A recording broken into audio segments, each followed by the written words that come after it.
Tell me a bit more broadly about the trends that you're seeing in the crypto space at the moment. What's your take on the landscape and how do you see it developing? Yeah, I mean, I've been, I think, responsible for upsetting quite a few people with my comments in this area, but I might as well keep hacking away at it once I've got a platform. So I think we're very suspicious of the kind of utility token model that's used to finance a lot of blockchain startups. So that this ICO really arose out of the fact that Bitcoin, Ethereum, they needed this thing, a token, which had in of itself, you might say, no innate value, but was the kind of the requisite piece of value on their platforms to bind all of the nodes on their network into consensus, which is the primary function of a blockchain, is to provide an economic basis for dispassionate consensus. That's the whole point of a blockchain.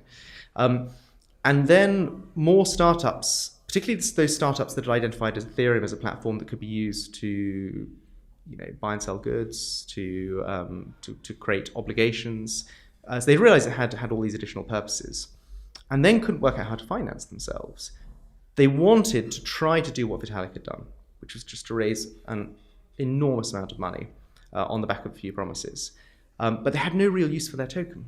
And so the utility token has arisen as a result of the fact that people couldn't work out what the function of the token should be for. So they said, well, it's now just a payment mechanism. It's a widget. It's a thing you buy and sell in order to use our platform. I think the reason this really upsets us is, first of all, the token doesn't represent an asset. It doesn't represent a service. Ethereum and Bitcoin to some extent do. I'll hedge that a little bit, but to some extent they do. They provide consensus. These tokens themselves, if I had one paper sent to me which was about some nursing on the blockchain. Clearly, it's illegal to collateralize nurses, right? We outlawed that. Slavery, it's not a thing you're not supposed to do anymore. And so often these services or people's offerings, they can't be collateralized. So that's why the token ended up being merely a payment mechanism. It was, well, we kind of need a token to justify raising all this money. We don't know what to do with it. Therefore, let's make it a payment mechanism. Now, there are a few things that are wrong with this. First of all, you've introduced frictional costs on your protocol that simply do not need to exist. That's the first thing. So if I were using Ether to buy or sell, I'd have much more liquidity in that Ether than I would in the token that's being used to pay for my services. That's the first thing. But second, you've also got FX risk. So if I want to get into an Uber cab and I have to go buy Uber token to do it, there's going to be a time I'm holding that Uber token, and goodness knows what's happening on the Uber money markets outside. I have no idea. It might be worth less or more than when I bought it.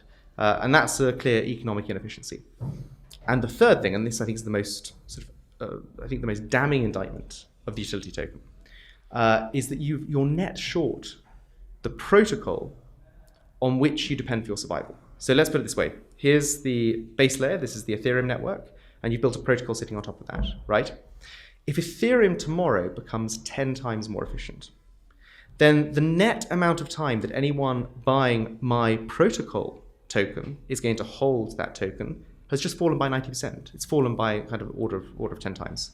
And so that means, all else being equal, subject to other people, to people buying and selling this token to speculate, the value of that token will also fall by 90%.